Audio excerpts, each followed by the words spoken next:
April 16th, 1945. 3 a.m. Somewhere in the darkness along Germany's Oder River, the ground begins to tremble.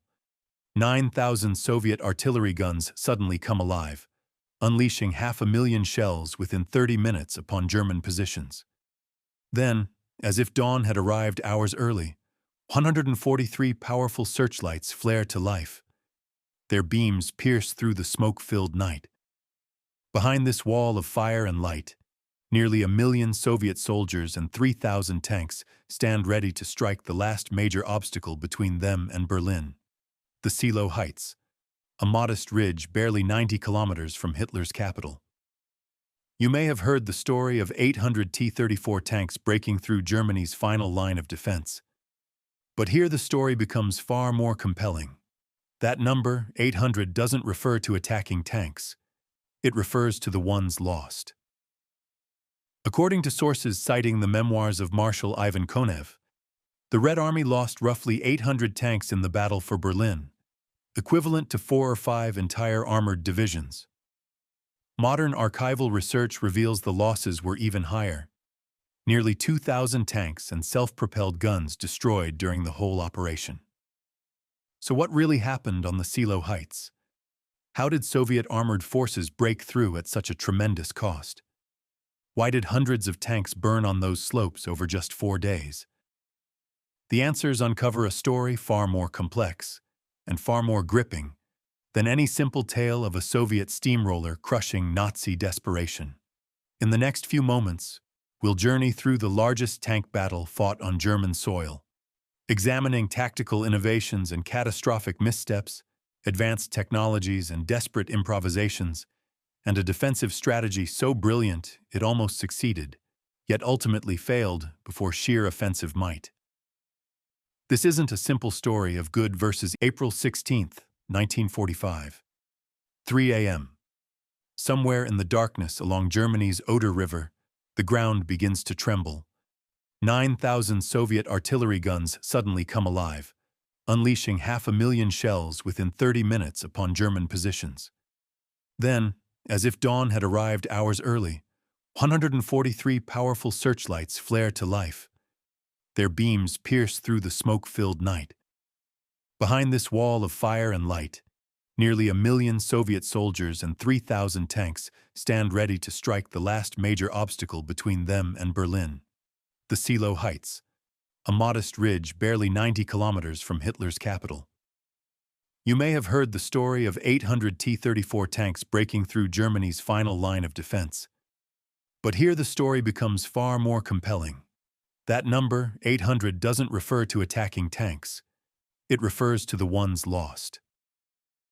According to sources citing the memoirs of Marshal Ivan Konev, the Red Army lost roughly 800 tanks in the battle for Berlin, equivalent to 4 or 5 entire armored divisions. Modern archival research reveals the losses were even higher. Nearly 2,000 tanks and self-propelled guns destroyed during the whole operation. So what really happened on the Seelow Heights? How did Soviet armored forces break through at such a tremendous cost? Why did hundreds of tanks burn on those slopes over just 4 days? The answers uncover a story far more complex and far more gripping than any simple tale of a Soviet steamroller crushing Nazi desperation.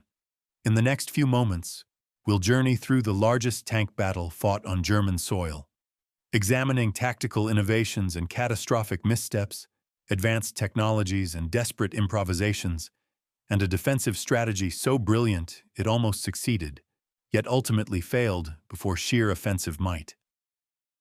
This isn't a simple story of good versus evil. It's the story of how German defensive genius met Soviet industrial power, how tactical skill collided with strategic inevitability, and how human decisions made under unimaginable pressure determined the fate of Nazi Germany. By April 1945, the Red Army had fought its way from the blood-soaked ruins of Stalingrad to the very gates of Berlin. Only one final barrier remained, the Seelow Heights, a natural fortress bristling with German guns, commanded by General Gotthard Heinrici, a master of defensive warfare, now facing the overwhelming might of Marshal Georgy Zhukov. The stakes could not have been higher. This was to be the last battle for the Nazi capital, and the entire world was watching. The path to the Silo Heights began on January 12, 1945, when the Red Army launched its massive Vistula-Oder offensive. Soviet forces surged westward, advancing 30 to 40 kilometers per day through Poland and into eastern Germany. The once invincible Wehrmacht was now retreating in chaos. By late January, the Red Army had reached the Oder River, taking positions only 60 kilometers from Berlin. There they paused, consolidating their gains and preparing for the final push. But this was far more than another military operation. By April 1945, 3 full Soviet fronts, the equivalent of Western Army groups, surrounded Berlin from multiple directions. To the east stood Zhukov's First Belarusian Front, positioned on the most direct route. To the south, Marshal Ivan Konev commanded the First Ukrainian Front. To the north, Marshal Konstantin Rokossovsky's Second Belarusian Front closed in. Together, these forces formed an almost unimaginable concentration of power. 2.5 million men, over 6,000 tanks, and more than 41,000 artillery pieces. Behind this colossal military strength, however, lay a dangerous political rivalry. Joseph Stalin deliberately pitted his 2 greatest generals, Zhukov and Konev, against one another in a race for the honor of capturing Berlin. At a decisive meeting in Moscow on April 1st, Stalin approved Zhukov's plan for a direct assault, but left himself room to maneuver, making it clear that if Zhukov failed, Konev's forces would be redirected toward the capital. This competitive pressure would profoundly shape the coming battle, in ways both obvious and hidden. Zhukov's target, the Silo Heights. Zhukov's goal was the Silo Heights, though the term heights sounded grand for elevations barely 48 meters high, or about 157 feet. Yet in the flat landscape of eastern Germany, this modest ridge formed a natural fortress. Located 90 kilometers east of Berlin, it dominated the main highway to the capital, the Reichsstrasse 1. More importantly, the terrain itself was a defender's dream. The eastern slopes facing the Soviet lines rose sharply at angles of up to 30–40 degrees, making them nearly impassable for tanks. At the base lay the Oderbruch Valley, which the Germans had deliberately flooded by opening upstream reservoirs. Combined with the spring thaw, this turned the area into a vast marshland, restricting tank movement to a handful of narrow causeways. From their elevated positions, German observers could see every approach and cover them with interlocking fire.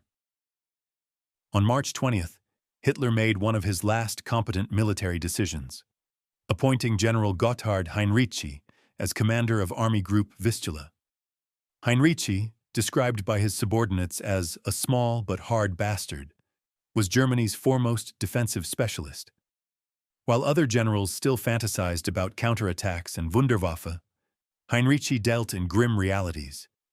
He had studied Soviet operational methods closely and correctly predicted that the main assault would strike the Silo Heights along the Reichsstrasse 1. His goal was to craft the most effective defense possible under impossible conditions. The forces at his disposal told the story of a collapsing Germany. His Ninth Army, under General Theodor Busse, could muster roughly 110,000 men and 587 tanks against Zhukov's million-strong juggernaut. But quality varied drastically. Among the defenders were battle-hardened Wehrmacht veterans and elite Waffen-SS troops still capable of deadly precision. But there were also Volkssturm militiamen, poorly trained men too old or too young for regular service, and Hitler youth boys as young as 13. Many units lacked fuel, ammunition, and heavy weapons. Yet Heinrici devised a brilliant plan. He constructed 3 defensive belts, each 10–15 kilometers deep. The forward line was lightly manned, intended only for observation and delay. The main line, centered on the Hardenberg-Stellung and Steinstellung, contained most of his firepower, with artillery positioned on the reverse slopes, hidden from Soviet observers. The third line, the Wotanstellung, formed the last anti-tank barrier on the approaches to Berlin. The fortifications were extensive: 15-foot-wide anti-tank ditches, vast minefields, interlinked strongpoints, and carefully placed anti-tank guns positioned in natural ravines where Soviet armor would be funneled. But Heinrich's most ingenious move was yet to come. He conceived a daring ruse. When the inevitable Soviet artillery barrage began, he would withdraw his forward troops a few kilometers back, letting the shells crash onto empty trenches. Then, before the Soviet infantry could advance, his men would rush back to their positions. It was a dangerous gamble, and it would soon prove devastatingly effective. Against Heinrich's improvised but brilliant defenses, Zhukov unleashed forces of staggering scale. His first Belarusian front numbered between 768,000 and 1 million men, supported by 3,000 to 3,200 tanks and self-propelled guns, and nearly 20,000 artillery pieces, mortars, and Katyusha rocket launchers. The sheer material mass was overwhelming. Leading the assault were some of the most celebrated formations of the Red Army. The 8th Guards Army under General Vasily Chuikov, the hero of Stalingrad, was to deliver the main blow directly against the Silo Heights. The 5th Shock Army under General Nikolai Berzarin would strike on the right flank. In reserve, ready to exploit any breakthrough, waited 2 entire tank armies: the 1st Guards Tank Army under Colonel General Mikhail Katukov and the 2nd Guards Tank Army under General Semyon Bogdanov, each with about 800 tanks and self-propelled guns. The backbone of these armored armies was the T-34-85, an evolution of the legendary T-34 that had turned the tide at Stalingrad and Kursk. By 1945, Soviet factories were producing them at an almost unbelievable pace, 200 tanks per month. In total, Soviet industry would build more than 57,000 T-34s during the war. Weighing 32 tons and armed with an 85mm main gun, the T-34-85 could penetrate the side armor of German Panthers and even the frontal armor of Tiger I tanks at close range. Its 500-horsepower diesel engine, one of its greatest advantages, propelled it to speeds of up to 34 mph and a range of 186 miles. Its 4-man crew worked in cramped conditions, and its optics and fire control were inferior to German models, but its simplicity and reliability made it easy to repair and mass-produce. If a T-34 was destroyed, Soviet factories could replace it in the time it took to train a new crew. German Panthers and Tigers were superior in quality, but Germany could not build them fast enough for it to matter. By 1945, Soviet doctrine had evolved into a sophisticated system of combined arms warfare.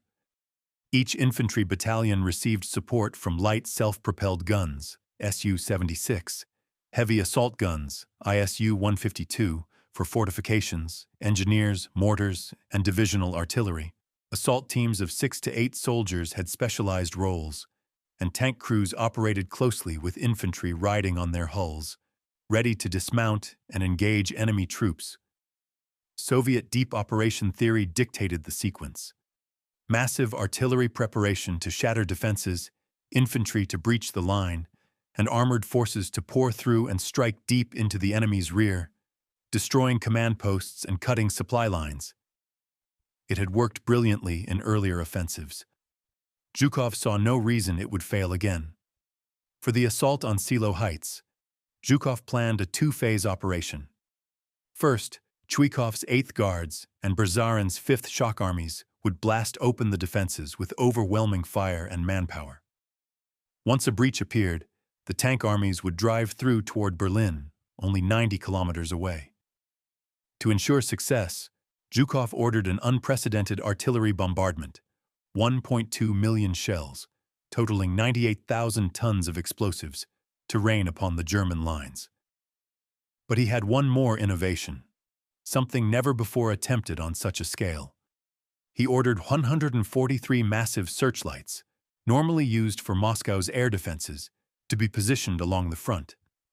Operated by trained female soldiers, they would all switch on simultaneously at the moment of the infantry assault, blinding the defenders and lighting the battlefield for the advancing Red Army. It was a revolutionary idea. But Zhukov was under immense pressure. Stalin had made it clear. If Zhukov failed to break through quickly, the honor of taking Berlin would pass to Konev. For Zhukov, this was personal. He had led Soviet forces from the gates of Moscow in 1941 to the borders of Germany. The glory of capturing Hitler's capital would crown his career. That pressure, the desire to be first into Berlin, would soon lead to decisions costing thousands of lives. At 3 a.m. on April 16, 1945, the earth erupted. 9,000 Soviet artillery guns opened fire simultaneously, and in just 30 minutes, they hurled 500,000 shells onto the German positions. Friedrich Schöneck, a soldier of Germany's 309th Infantry Division, later described the moment. A deafening roar filled the air. Compared to anything before, this was no artillery barrage. It was a hurricane that tore everything to shreds. The ground trembled, making us feel like sailors on a ship in a 10-point storm as the Russian fire literally shook the earth beneath our feet. The shrieking of Katyusha rocket launchers added their signature howling to the infernal symphony, a sound German troops had come to fear as the Stalin organ. For 30 endless minutes, the world seemed consumed by fire and steel. Then came the moment Zhukov had so carefully planned. All 143 searchlights flared to life.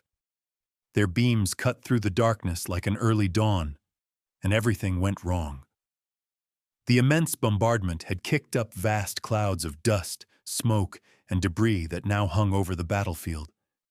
Instead of illuminating German positions, the searchlights reflected off this thick haze, creating a blinding, luminous fog. Worse still, the beams backlit the advancing Soviet infantry, turning them into perfect silhouettes for any surviving German gunners. Soviet soldiers stumbled forward in confusion, unable to see through the artificial mist. General Chuikov later wrote with frustration, "In reality, the use of searchlights after the artillery preparation gave no advantage. The battlefield was blanketed in smoke. In some regiments and battalions, control was disrupted. All of this affected the pace of the offensive." One of the most innovative tactical ideas of the war had turned into one of its most spectacular failures. But an even greater shock awaited the Soviet infantry as they crossed the flooded Oder Valley.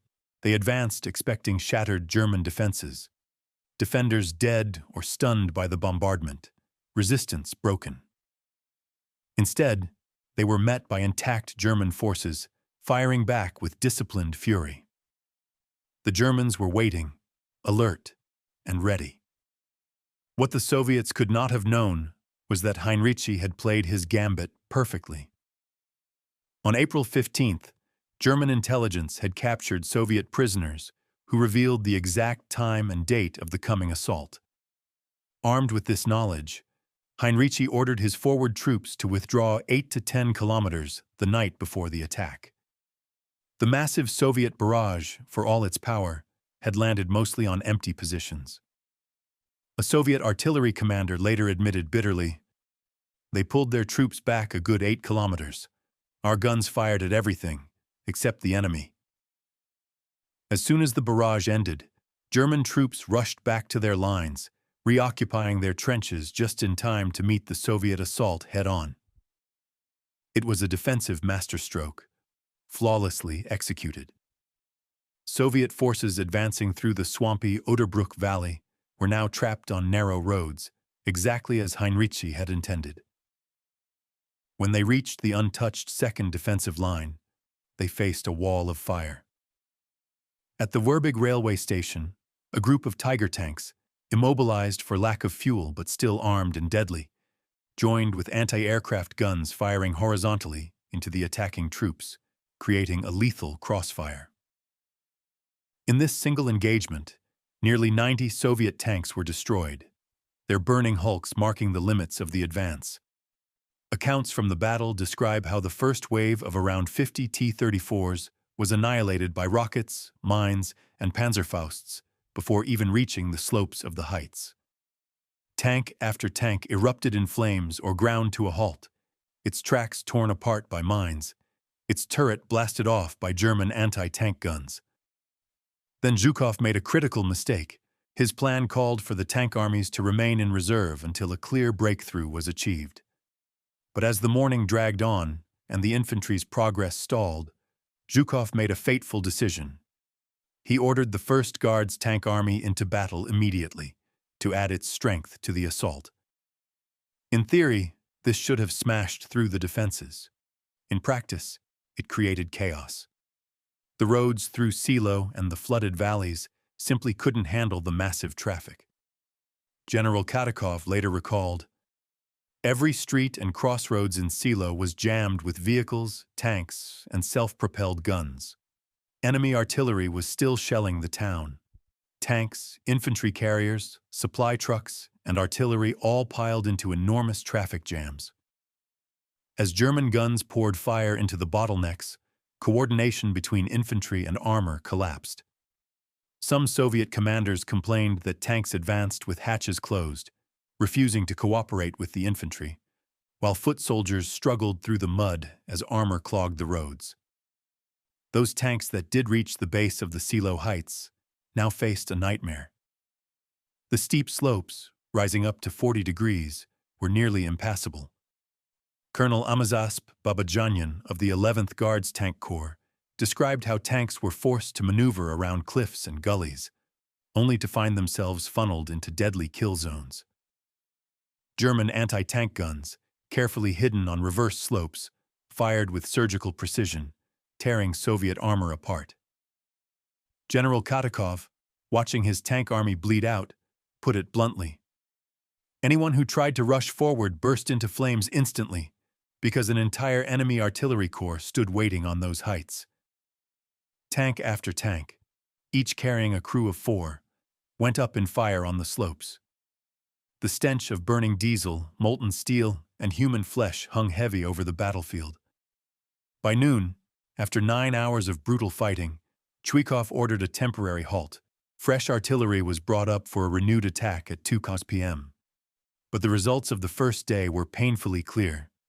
The Soviets had advanced only 4.6 kilometers, far short of their objectives. The first defensive line had been breached, but the crucial second line still held. Losses were staggering: 75 destroyed tanks, 2,250 killed, 3,400 wounded, and 12 Il-2 ground attack aircraft shot down. That evening, Zhukov called Stalin and admitted he had underestimated the strength of the German defense. Stalin's reply was cold and final. Achieve the result, or Konev will take Berlin. The competitive pressure on Zhukov now intensified. There would be no pause, no regrouping. The assault would continue until the heights were taken, at any cost. From the German perspective, General Theodor Busse saw that his defense was exceeding all expectations. Yet he and his officers understood the grim arithmetic of the situation. They could delay the inevitable, but not prevent it.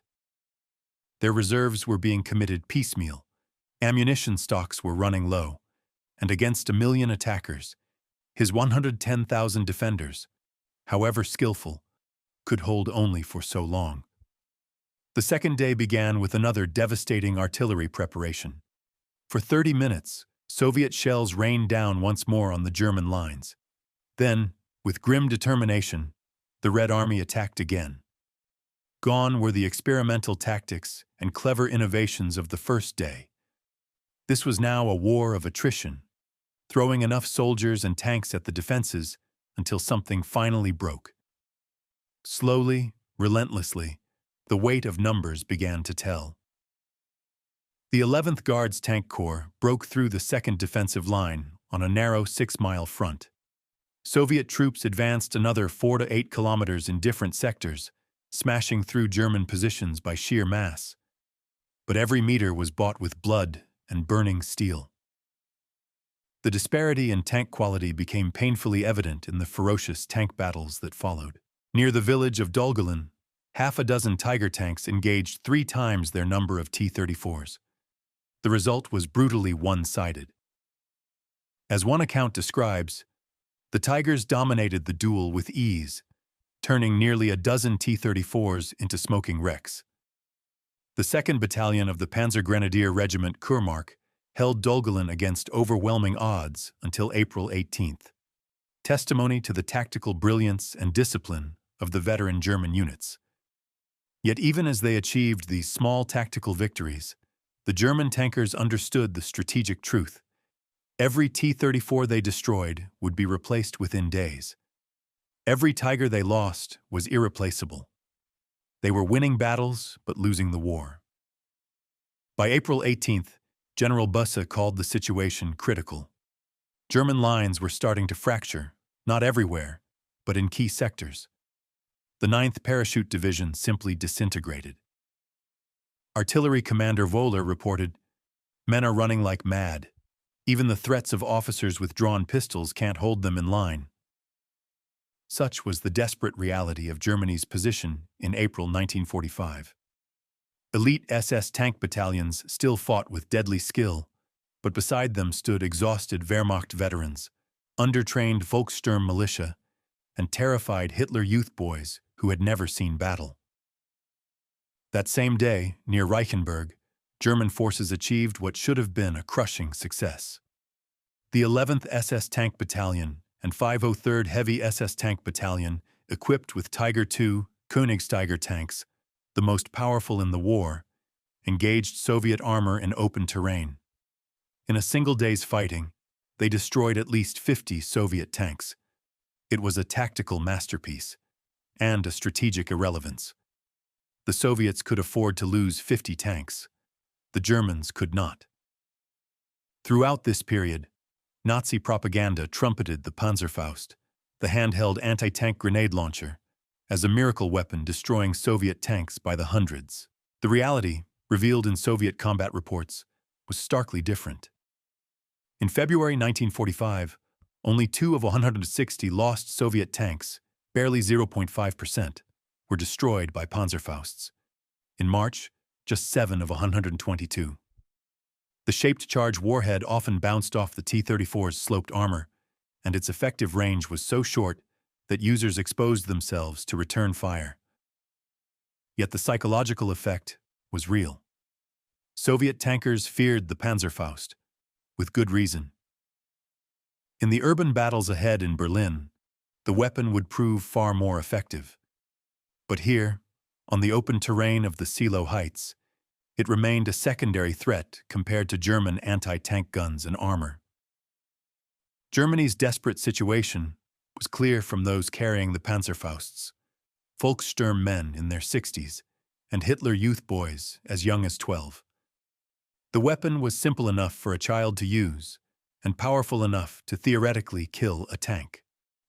The sight of children preparing to fight 30-ton machines with handheld launchers symbolized how far Germany had fallen. Soviet troops, meanwhile, were adapting. Tank crews began welding metal mesh screens and extra plating onto their hulls to detonate Panzerfaust rounds before they struck the armor, creating improvised screened tanks known as T-34-85E, Ekranirovanny.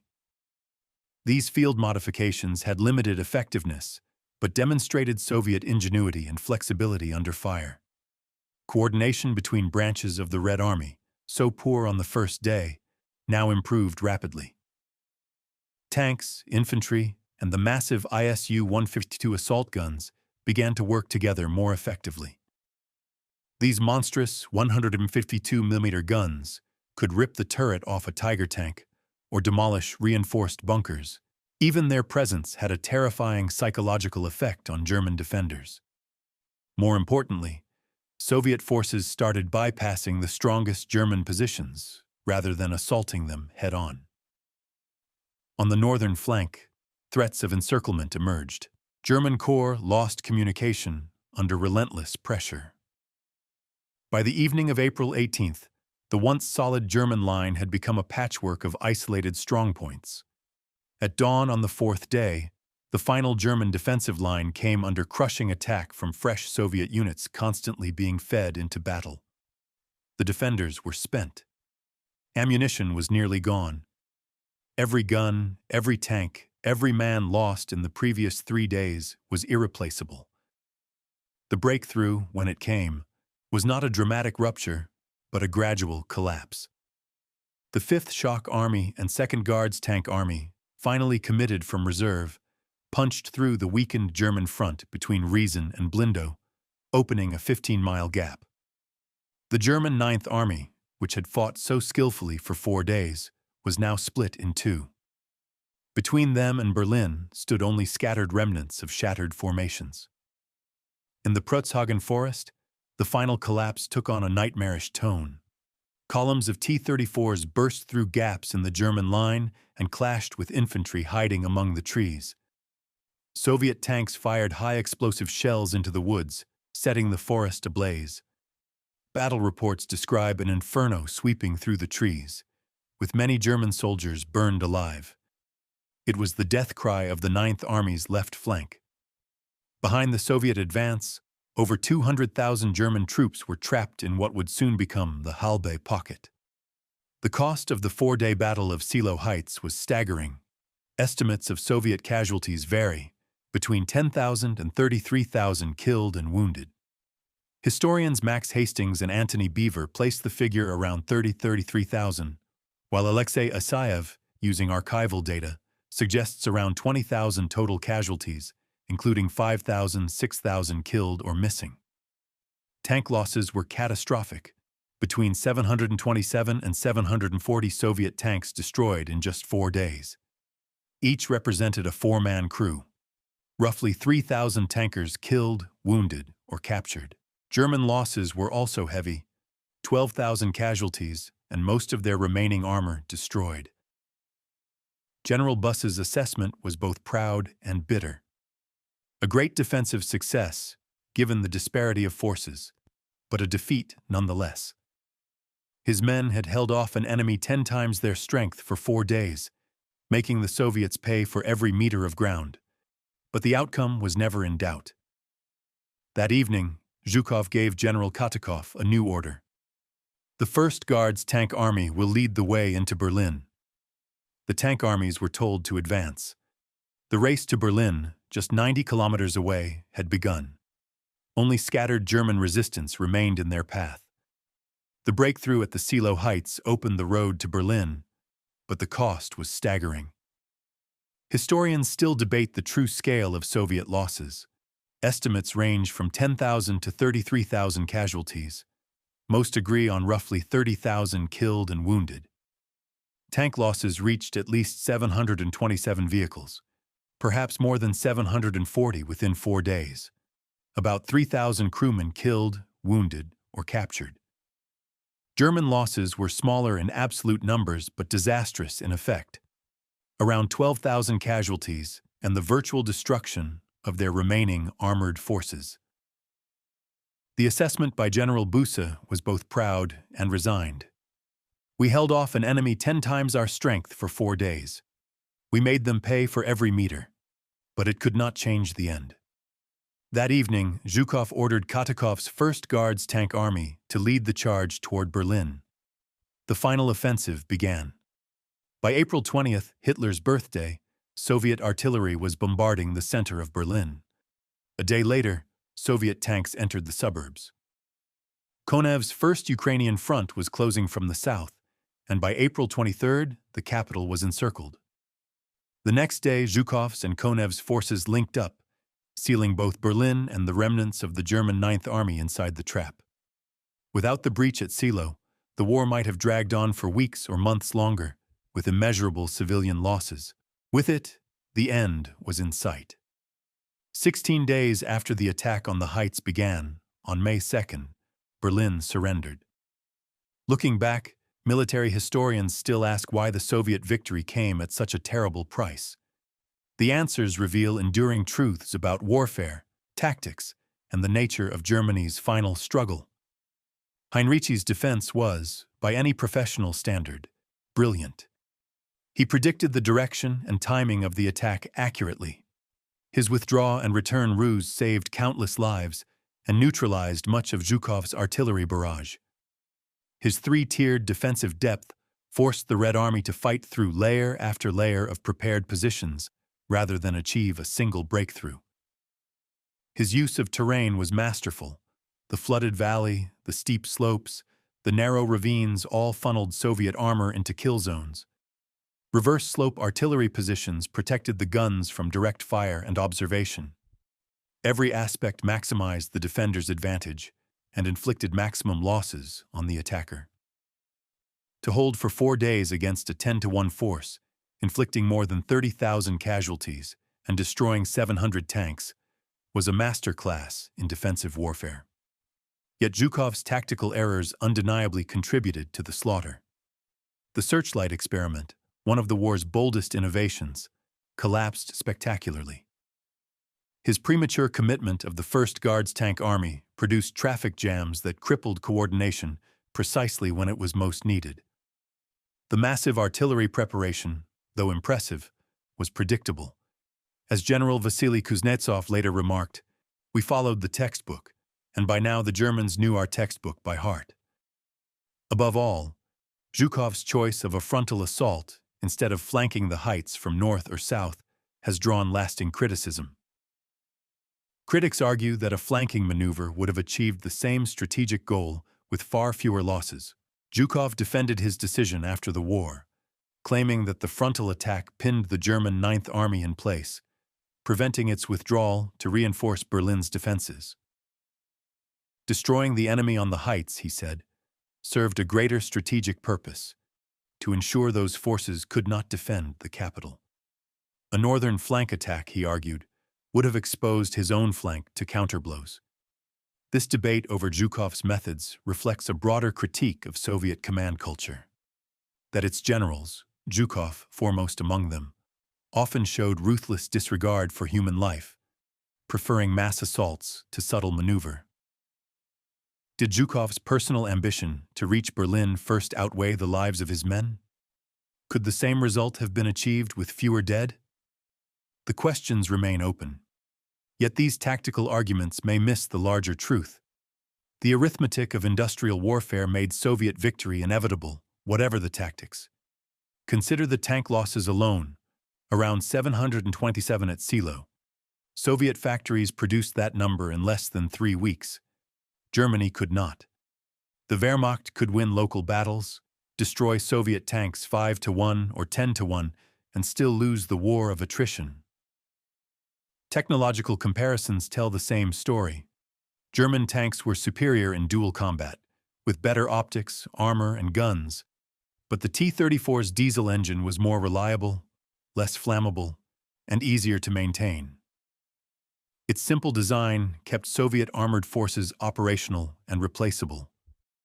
In the end, logistical endurance and industrial capacity mattered more than tactical finesse. The ability to keep tanks running and replace losses decided the outcome. This is the central lesson of modern industrial war. Production wins wars.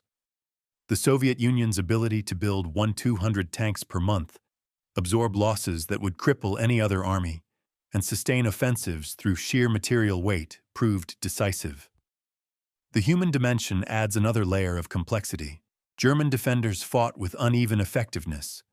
Elite SS and Wehrmacht veterans beside exhausted conscripts and teenagers. Fanaticism mixed with fatalism. General Helmuth Weidling, when Hitler Youth leader Arthur Axmann offered him boy soldiers for Berlin's defense, protested, "You cannot sacrifice these children for a cause already lost." Yet they fought anyway, a tragedy symbolizing the Reich's final collapse.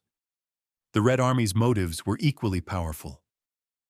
After 4 years of devastation and atrocities on their own soil, Soviet soldiers were driven by a relentless will to finish the war. Their journey from the brink of defeat to the gates of Berlin was a wave of vengeful momentum. They accepted terrible losses for the sake of final victory. In the end, Zhukov's errors and brutality did not deny him success. Berlin fell on May 2nd, 16 days after the Silo offensive began. From a strategic perspective, he fulfilled Stalin's orders completely. Whether he could have done so with fewer dead is a question no one can answer. The Battle of the Silo Heights revealed both the potential and the limits of defensive warfare against overwhelming industrial might. Tactical brilliance could delay, but not defy, strategic inevitability. Heinrich's defense, perhaps the finest of the entire war, won 4 days at immense Soviet cost, yet 4 days could not alter the outcome when the balance of strength was so unequal. Let us return to the number that started this story. 800 tanks. This figure, so often repeated in popular accounts, refers not to the attacking force but to the total Soviet tank losses during the Berlin campaign. According to sources citing Marshal Konev's memoirs, the Red Army lost about 800 tanks in the battle for Berlin, equivalent to 4 or 5 armored divisions. Modern archival work by historian Grigory Krivoshev, however, shows that the true irrecoverable losses were even higher. 1,987 tanks and self-propelled guns destroyed across the Berlin operation. Expanding the time frame from April 1st to 19th, including preliminary and flanking engagements, raises the figure to 2,107 tanks. Of these, roughly 743 were destroyed during the 4 days at Silo. Others were lost in the Halbe pocket encirclement, where trapped German forces made desperate breakout attempts, and still more in the urban battles of Berlin, where narrow streets and close-quarter combat proved deadly for armor. Every one of those machines carried a human story. Each tank destroyed meant a crew of 4 men, killed, wounded, or captured. Nearly 8,000 Soviet tankers became casualties in the final drive to Berlin. Across the Soviet Union, telegrams reached families while the fighting still raged. Behind the statistics lay an appalling human cost. Why were so many tanks lost? The terrain of the Silo Heights, shaped by nature and perfected by German engineering, was a tank killer. The flooded Oderbruch marshes channeled armor into narrow roads, perfect targets for German guns. The steep slopes left tanks exposed, unable to maneuver. Mines, anti-tank ditches, and expertly sited gun emplacements took their toll. And later, in Berlin, the urban labyrinth turned every street corner into a trap. Panzerfaust teams fired from windows and basements. T-34s were hit from above and below. The 2nd Guards Tank Army reported that 18% of all its knocked-out tanks in the city were destroyed by Panzerfausts, far higher than the 0.5% seen in open terrain. Soviet doctrine also contributed. The Red Army prized momentum over caution, keeping constant pressure on the enemy, accepting losses to prevent German forces from regrouping. Politically, Stalin demanded that Berlin fall before the Western Allies could reach it. Speed was worth more than lives. Could those losses have been reduced? Probably. Better reconnaissance might have identified alternative routes. A delay for drier ground could have saved machines from bogging down. A flanking maneuver around the Silo Heights might have avoided the worst killing zones. But each of these alternatives carried its own price. Time, and time meant more civilian deaths and a potential political humiliation if Western forces reached Berlin first. From the Soviet planners' perspective, tank losses were a logistical issue, not a strategic disaster. Factories in the Urals, relocated there in 1941 and running at full capacity by 1945, could replace 1,000 tanks faster than new crews could be trained. It was a brutal calculus. In the industrialized total war of the 20th century, machines were expendable, time was not. To grasp the magnitude of this transformation, compare Silo to earlier battles. At Kursk in July 1943, perhaps the largest tank battle in history, the Soviets lost around 1,600 tanks over 2 weeks. At Silo, in just 4 days, they lost nearly half that number. Yet by 1945, the Soviet war machine could absorb such losses without faltering. It marked the shift from desperate defense to unstoppable offensive, from survival to overwhelming supremacy. The 800 or 2,000 tanks lost in the Berlin campaign were ultimately the price of total victory. It was not a graceful or efficient victory, but an industrial one, bought with steel, fuel, and human lives. It was the triumph of production over precision, of endurance over elegance. This battle teaches lessons that go far beyond World War II. It shows that in modern conflict, factories can be as decisive as generals, and logistics can outweigh tactics. The Soviet Union's ability to produce 200 T-34s a month against Germany's dwindling handful of Tigers and Panthers meant that quality could not overcome quantity. Industrial capacity proved as crucial as battlefield skill. The Ural factories were as vital to victory as the tanks that climbed the Silo heights.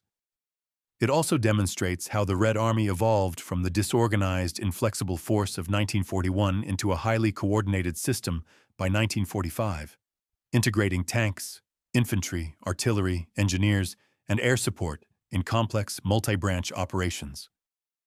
The leap in organization and doctrine was enormous, and it helped secure final victory. But beyond the tactics and machinery lies a darker truth.